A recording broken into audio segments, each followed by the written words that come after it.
Hi one and all బెండకాయ మసాలాని ఇలా ఒక్కసారి ట్రై చేసి చూడండి. బెండకాయ అంటే ఇష్టం లేని వాళ్ళు కూడా చాలా ఇష్టంగా తింటారు.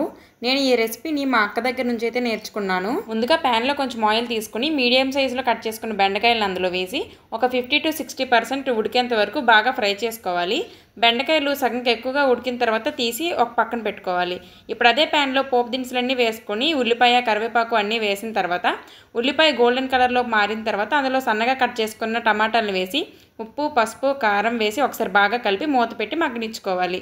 ఇలా మగ్గించుకున్న టమాటాల నుంచి తొక్క సపరేట్ అవుతుంది అంటే టమాటాలు ఉడికిపోయినట్టే. అందులోనే ఒక టేబుల్ స్పూన్ పెరుగు వేసి ఒకసారి బాగా కలిపి కొద్దిగా వాటర్ యాడ్ చేసుకొని మరొకసారి బాగా కలిపి మూత పెట్టి మళ్ళీ మగ్గనించుకోవాలి.